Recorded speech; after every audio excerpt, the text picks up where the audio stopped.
वंदे मातरम साथियों, आप सभी का एक बार फिर से स्वागत है स्टडी इन ग्रो पर।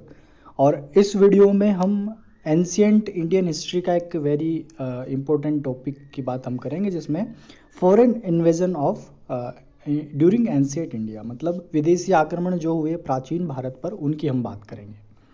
तो शुरू करते हैं। सबसे पहले समझते हैं कि इंडिया की जो जोग्राफिकल लोकेशन है उसके हिसाब से अगर हम देखें तो एक रफली मैं एक मैप ड्रॉ करता हूँ इंडिया का। और इसमें हम अगर साउथ पोर्शन देखें इंडिया का, तो वहाँ पर एक तरफ तो बे ऑफ बंगाल है, नीचे जो है हिंद महासागर है, और एक तरफ है अरब सागर या फिर अरेबियन सी।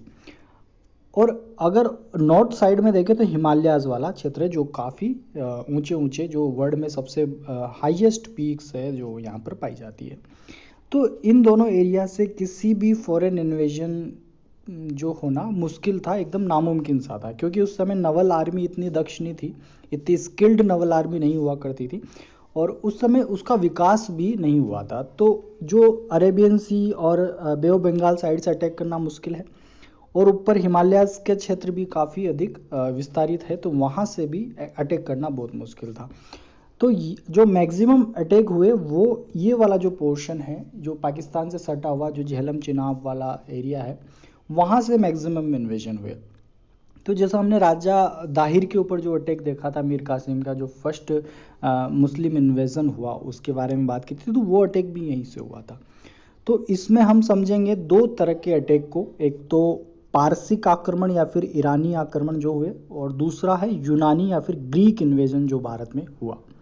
तो ईरानी आक्रमण में एक महत्वपूर्ण वेरी इंपॉर्टेंट डायनेस्टी जो हुई वो हकमनी वंश का लोग थे, उन्होंने अटैक किया था, और दूसरा था सिकंदर। तो हालांकि ईरानी आक्रमण भारत पे पहले हो चुके थे, उसके बाद सिकंदर ने धीरे धीरे जो मैकेडोनिया वाला क्षेत्र है वहाँ से ये बढ़ा, और इसने इजिप्ट और आगे चला, ये ईरान, अफगानिस्तान और पाकिस्तान के तक्षशिला तक ये आया। तो इसकी भी हम बात करेंगे। अब सिकंदर के बारे में कुछ चीज़ें हैं, जैसे अगर किसी इंडिविजुअल व्यक्ति की बात की जाए जिसने अपने दम पर विश्व का जब लगभग बहुत बड़ा हिस्सा अपने अंडर किया हो, वो सिकंदर का वहाँ पर नाम आता है। हालांकि एक और व्यक्ति है, चंगेज़ खान की बात आती है। तो ये दोनों व्यक्ति ऐसे हुए जो इंडिविजुअल जो है खुद राजा बन के इन्होंने इन्वेड किया, और वर्ल्ड का बहुत बड़ा पोर्शन अपने साम्राज्य के अंदर इन्होंने लिया था। हालांकि ब्रिटिश एम्पायर भी पूरे वर्ल्ड का 1/4 जो हिस्सा है वहाँ पर उन्होंने कॉलोनीज बनाई थी, पर वहाँ पर क्या है, एक पूरा साम्राज्य था, पूरी सरकार थी, उन्होंने वो कार्य किया था कंपनी के माध्यम से। जैसे हम भी जो है उनके उपनिवेश रहे, 1947 में हम आज़ाद हुए। तो सिकंदर और चंगेज़ खान की बात आती है, तो इन्होंने क्या है, इंडिविजुअल मतलब खुद के दम पर, अपनी आर्मी के दम पर इन्होंने अटैक करके जो है अपना साम्राज्य विस्तार किया। तो शुरू करते हैं, हकमनी वंश की बात हम करते हैं। तो ईरानी आक्रमण जो हुए, तो भारत पर प्रथम विदेशी आक्रमण माना जाता है ईरान के हकमनी वंश के राजाओं का। तो इस वंश का संस्थापक कौन है? साइरस सेकंड के द्वारा ये वंश बनाया गया, और साइरस सेकंड ने ही भारत पर पहली बार आक्रमण किया, बट वो सफल नहीं हो सका, तो वो असफल रहा। अब असफलता का क्या कारण हो सकता है? असफलता के बहुत सारे कारण दिए जाते हैं। अब अगर प्रेजेंट डे इंडिया की बात करें और उस टाइम के जो अखंड भारत की हम बात करें, तो उस टाइम ईरान तक जो है वो भारत का क्षेत्र फैला हुआ था, और ये जो पूरा इन्वेजन हो रहा है, ये इस समय इंडिया में महाजनपद काल चल रहा है। जैसे हमने 16 महाजनपदों की जो बात की है, वो पीरियड इंडिया में चल रहा है, और इधर से अटैक होने चालू हो रहे हैं ईरानियों के या फिर पारसी साम्राज्य के। तो महाजनपद काल के समय ये अटैक हो रहे हैं। तो महाजनपद काल का जो हमने मैप देखा था, हमने देखा था कि जो इंडिया का साम्राज्य था अखंड भारत का, वो ईरान के बॉर्डर तक, मतलब पाकिस्तान अफगानिस्तान का भाग और ईरान तक फैला हुआ था। तो ये पूरा क्षेत्र भी भारत में आता था। तो वहाँ पर क्या है कि उसमें भी अटैक करना भारत पर आक्रमण माना जाता है। तो साइरस द्वितीय ने जो है भारत पर आक्रमण किया, पर वो असफल रहा। इसके बाद इसी वंश का एक शासक है डेरियस फर्स्ट। तो डेरियस फर्स्ट के द्वारा भारत पर पहला सफल आक्रमण किया गया। जो हकमनी वंश की हम बात कर रहे हैं, उसी का ही राजा है डेरियस फर्स्ट। और डेरियस फर्स्ट ने काफ़ी ज़्यादा यहाँ पर जो है अपना साम्राज्य विस्तार किया, पर बाद में जब अलेक्जेंडर आएगा, तो अलेक्जेंडर की जो आर्मी है डेरियस फर्स्ट को भी हरा देगी। और ऐसा माना जाता है कि डेरियस फर्स्ट अपने परिवार को लेके चुपके से भाग रहा था। तो ईरान के लोगों का इस पर से विश्वास उठा और ईरान के लोगों ने ही पकड़ के इसको सिकंदर को सौंप दिया। और उस सिकंदर ने, हालांकि सिकंदर इसकी हत्या नहीं करना चाहता था, पर वहाँ के लोगों ने ही मिलके जो सिकंदर को सौंपा और उन्हीं लोगों ने इसकी हत्या भी कर दी थी। तो डेरियस फर्स्ट जो है वो है सफल आक्रमण करने वाला। उसके बाद ये चीज़ें हमें कैसे पता चलती है, तो इनके बारे में जो 3 अभिलेखों से हमें जानकारी मिलती है वो भी डेरियस के ही है। एक तो है बेइस्टून नामक अभिलेख, एक है पर्सिपोलिश और एक है नक्शे रुस्तम। ये 3 अभिलेख हैं जिनसे हमें ये जानकारी मिलती है कि उस समय जो है इन्होंने आक्रमण किया था, और जब इन्होंने ये क्षेत्र जीता तो इसको एक पारसी साम्राज्य का 20वां प्रांत बनाया। तो ये सब जानकारी हमें इन 3 अभिलेखों से मिल रही है। तो उसी ने सर्वप्रथम सिंधु नदी के तटवर्ती भारतीय भूभाग को अधिकृत किया, और हेरोडोटस के अनुसार भारतीय जो भूभाग उसने अपने अंडर में लिया था उसको ईरानी या पारसिक साम्राज्य का 20वां प्रांत बनाया। तो 20वां प्रांत घोषित किया उसने पारसी साम्राज्य का जब उसने यहाँ पर अधिकार किया। तो ये ईरानी आक्रमण की हमने बात की। तो अब हम बात करते हैं यूनानी आक्रमण, that is Alexander the great जिसको हम कहते हैं। हालांकि अलेक्जेंडर से पहले 2 अलेक्जेंडर और हो चुके थे। ये अलेक्जेंडर थर्ड था जिसका नाम, जो राजा फिलिप थे उस समय, उनका पुत्र ये माना जाता है। हालांकि राजा फिलिप का जो ये पुत्र है सिकंदर, तो ये काफ़ी टैलेंटेड था बचपन से ही, क्योंकि ऐसा कहते हैं कि पूत के पाँव पालने में दिख जाते हैं। वो वाली कहावत यहाँ बिल्कुल सत्य होती है। तो सिकंदर महान क्यों बना उसके पीछे भी एक कारण है, और इसका जो बचपन से ही जो इसकी स्ट्रेटजी रही है, और ये अपने युद्ध कौशल में काफ़ी निपुण था। एक कहानी भी इससे जुड़ी हुई है कि एक घोड़ा हुआ करता था बुसेफेल्स नाम का। तो बुसेफेल्स घोड़ा जो है ये किसी के कंट्रोल में नहीं आता था, जो भी इसके ऊपर बैठता था उसको ये गिरा दिया करता था, और काफ़ी अनकंट्रोलेबल टाइप का घोड़ा था ये। तो सिकंदर जो है अब केवल बचपन में ही, लगभग 12 साल की उम्र में ही इसने इस घोड़े पर काबू कर लिया था, और आने वाले जितने भी सिकंदर के अभियान हुए उसमें बुसेफेल्स इसके साथ ही गया। हालांकि जो पोरस के साथ वितस्ता नदी या झेलम नदी के किनारे जो युद्ध हुआ उसमें ये, उसके बाद ये घोड़ा मर चुका था। पर जैसा इंडिया में हम महाराणा प्रताप के चेतक को समझते हैं, उससे जो भावनाएं जुड़ी है, उसी प्रकार सिकंदर का जो घोड़ा है वो भी इम्पोर्टेंट है। तो ये हमें ये नाम भी ध्यान रखना है कि बुसेफेल्स जो है वो किसके घोड़े का नाम है, वो सिकंदर के घोड़े का नाम है। मूल नाम अलेक्जेंडर है, और मैकेडोनिया या फिर मैसेडोनिया में 356 ईसा के जन्म से पहले इसका जन्म हुआ। पिता का नाम राजा फिलिप है, राजा फिलिप, और जो यूनान के उस समय शासक थे। पिता की मृत्यु के 20 वर्ष की कम आयु में ये गद्दी पर बैठा, और ऐसा माना जाता है कि इसके जब ये बड़ा था तब जो राजा फिलिप ने, इसने एक और शादी कर ली थी। हालांकि इसके 8-9 रानियां थी। तो जब नई नई इसकी शादी हुई तो उससे एक पुत्र हुआ था, तो उसको फिलिप राजा बनाना चाहता था। पर जो सिकंदर के समर्थन में बहुत सारे लोग थे, दरबारी थे, और साथ में जो है इनकी माता भी चाहती थी कि सिकंदर ही शासक बने। और हालांकि सिकंदर की माता को राजा फिलिप ने निकाल दिया था अपने साम्राज्य से, ऐसा भी सुनने में आता है। पर सिकंदर ने बाद में गद्दी पर अपना अधिकार किया। और यहाँ पर माना जाता है कि जैसे उस समय क्या दार्शनिकों को भी काल माना जाता है। जैसे हम बात करते हैं कि अरस्तु जो है, अरस्तु इनके गुरु थे, अलेक्जेंडर के गुरु अरस्तु थे, और अरस्तु को बायोलॉजी, फादर ऑफ बायोलॉजी कहा जाता है, फादर ऑफ पॉलिटिकल साइंस कहा जाता है। और अरस्तु के बारे में ऐसे तथ्य उस समय चले कि उस समय के जो कंटेम्प्रेरी वर्ल्ड था उसमें सबसे ज़्यादा जो नॉलेजेबल पर्सन था वो था अरस्तु, या फिर एरिस्टोटल, जिसको हम एरिस्टोटल भी कहते हैं।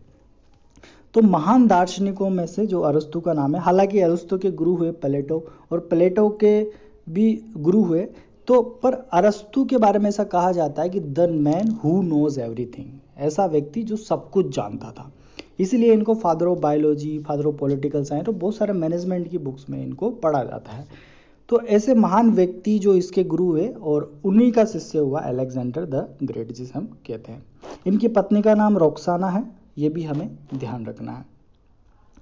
तो आगे बढ़ते हैं और भी चीज़ें समझते हैं कि सिकंदर के पश्चिमोत्तर या फिर पश्चिम उत्तर जो भारत है, जो पाकिस्तान से सटा हुआ भारत है, वहाँ पर आक्रमण के समय तक्षशिला के राजा आम्बिक ने सिकंदर की अधीनता स्वीकार कर ली। क्योंकि सिकंदर जहाँ भी जाता था, अभी प्रेजेंट डे अगर अपन मोदी जी के कैंपेन देखें तो वो क्या करते हैं कि जैसे मान लो आसाम गए तो आसाम के कल्चरल ड्रेस पहनते हैं और वहाँ की टोपी पहन लेते हैं। उस तरह से वो क्या है कि वहाँ के लोगों को ये बताने का प्रयास करते हैं कि हम भी आप में से एक हैं।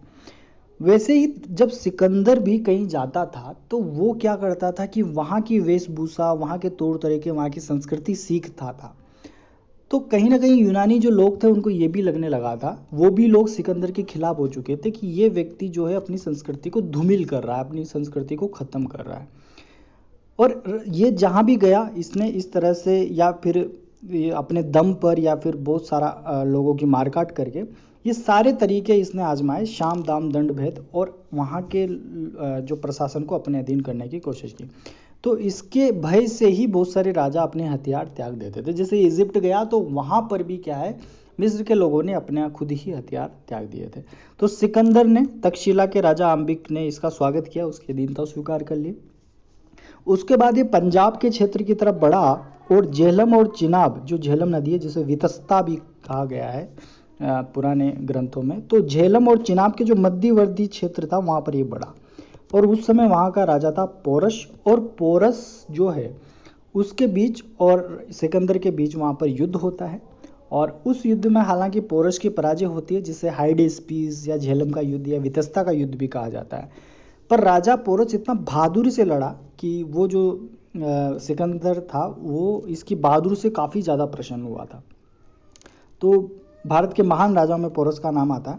और उस समय सिकंदर का जो थल सेनापति था उसका नाम था सैल्यूकस निकेटर, और जो जल सेनापति था वह है निर्याकस। तो निर्याकस और सैल्यूकस निकेटर इसके दो सेनापति हुए। सिकंदर भारत में 19 महीने रहा, और 19 महीने रहने के बाद जब ये सिंधु नदी पार नहीं कर सका तो इसकी सेना वापस लौट गई। तो राजा पोरस और सिकंदर के मध्य एक युद्ध लड़ा गया जिसे झेलम का युद्ध, वितस्ता का युद्ध या हाइडेस्पीस का युद्ध भी कहा जाता है। तो हाइडेस्पीस, वितस्ता किसका नाम है? झेलम का ही नाम है। तो ये हमें ध्यान रखना है। सिकंदर की सेना व्यास नदी को पार नहीं कर पाने के कारण वापस लौट गई। और हालांकि इन्होंने काफ़ी महीनों तक यहाँ पे डेरा डाला, पर ये इस नदी को, वो जो सेना है उसका रसद सामग्री साथ लानी पड़ती थी और बहुत सारी चीज़ें थी वहाँ पर। तो वह सेना का मनोबल टूट गया और वो व्यास नदी को पार न कर पाने के कारण वापस लौट गई। और लौटते समय 323 ईसा पूर्व में सिकंदर की बेबीलोन में मृत्यु हो जाती है।